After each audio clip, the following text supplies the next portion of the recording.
ఇక్కడ రాష్ట్రంలో అధికార పార్టీ కాంగ్రెస్ పార్టీ ఉంది. ప్రతిపక్షంలో వాళ్ళు ఉన్నారు. 8 మంది ఉన్నారు తిప్పికొడితే వాళ్ళు. ఒక బీజేపీ నేత, ఒక బీజేపీ ఎమ్మెల్యే అధికార పార్టీని కూలుస్తా అన్నప్పుడు రియాక్షన్ ఏది కాంగ్రెస్? చాలా మంది ఇప్పుడు వచ్చిన వెంటనే ప్రభుత్వం కూలిపోతుందని ఒక ఫస్ట్ డేనే కొంతమంది అన్నారు కదా. ఇక అంటనే ఉంటారు. బీఆర్ఎస్ వాళ్ళు అనలేదా మొన్నటిదాకా? మరి వాళ్ళ పార్టీ ఎమ్మెల్యేలే ఉండమని అంటారు కదా. అట్లా మేము పోతాం, ఇంట్లో ఉండం, ఈ పార్టీలో ఉండం అని వాళ్ళే అంటున్నారట. సో కులుస్తాన్ వాళ్ళే ఆ పార్టీలో ఎమ్మెల్యేలు ఉంటలేరు. ఇక ఎల్ఐటి మహేశ్వర్ రెడ్డి కానీ ఇంకెవరన్నా ఇవన్నీ ఏదో ఇట్లా మేము ఇట్లా అనడం వల్ల ఏదో కూలిపోతుంది అనుకోవడం వాళ్ళ భ్రమాది. ఈ మాటలతో అయ్యేది కాదు. ఉట్టినే ప్రభుత్వాలు కూలిపోతా అంటే ఊకే రాలే ప్రభుత్వాలు, ప్రజలు ఎన్నుకుంటూ వచ్చిన ప్రభుత్వాలు.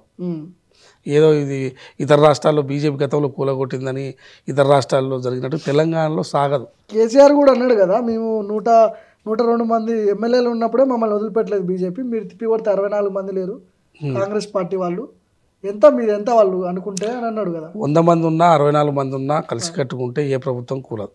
మెజార్టీగా 60 మంది ఉంటే చాలు.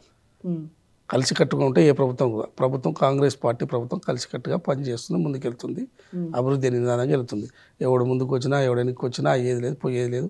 ఉట్టి అవి ఏదో మీడియా కోసం మాట్లాడిన మాటలే తప్ప దాంతో అయ్యేది లేదు, పోయేది లేదు. అసలు మోడే ఉంటలేడు. ఎన్నికలు అయిపోయిన తర్వాత లోక్సభ ఎన్నికలు అయిపోయిన తర్వాత మోడే ఇంటికి పోతాడు, ప్రజల ఇంటికి పంపిస్తారు. సో ఇక్కడ 5 సంవత్సరాలు ముఖ్యమంత్రిగా రేవంత్ రెడ్డి కొనసాగే అవకాశం ఉందా? 5 సంవత్సరాలకి ప్రభుత్వానికి ప్రజలు మ్యాండేట్ ఇచ్చిండ్రు. 5 సంవత్సరాలకు కాంగ్రెస్ ప్రభుత్వం ఉంటుంది. ముఖ్యమంత్రిగా రేవంత్ రెడ్డి గారు 5 సంవత్సరాలు ఉంటారు. మళ్ళీ ప్రజలు ఎన్నికలు జరుగుతాయి, మళ్ళీ తీర్పిస్తారు, మళ్ళీ కాంగ్రెస్ పార్టీ మళ్ళీ అవకాశం ఇస్తారు.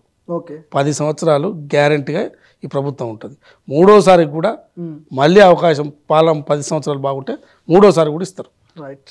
జూన్ 2 తెలంగాణ ఆవిర్భావ దినోత్సవం జరిపే అవకాశం ఉంటుంది. గతంలో కేసీఆర్ కూడా జరిపిండు.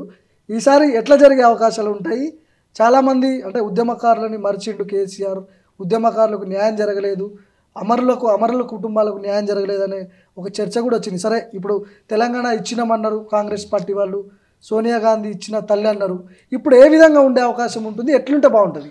మంచిగా సెలబ్రేషన్స్ జూన్ 2 మంచి సెలబ్రేషన్ జరుగుతాయి. సోనియా గాంధీ గారు కూడా సెలబ్రేషన్కి రాబోతున్నారు. సో ఆల్రెడీ ప్రభుత్వం కసరత్తు చేస్తున్నట్టుగా మనకు స్పష్టంగా కనపడుతున్నది. సో ఇప్పటికే జయ జయ తెలంగాణకు సంబంధించి పక్కకు పెట్టిండు గతంలో కేసీఆర్. ఇప్పుడు ఆ జయ జయ తెలంగాణ కూడా అఫీషియల్గా రాష్ట్ర గీతంగా మారబోతుంది. ఇక్కడి నుంచే నాంది ఉద్యమకారులకు కానీ భవిష్యత్తులో ఎట్లా గౌరవించుకుంటుంది అనేది ఇక్కడి నుంచే ప్రభుత్వం యొక్క తీరు మీకు అర్థం చేసుకోవాలి. ఏ విధంగా ముందుకెళ్తుంది అనేది కళాకారులను కానీ కళాకారులను కానీ ఉద్యమకారులకు కానీ ఎట్లా గౌరవించబోతుంది.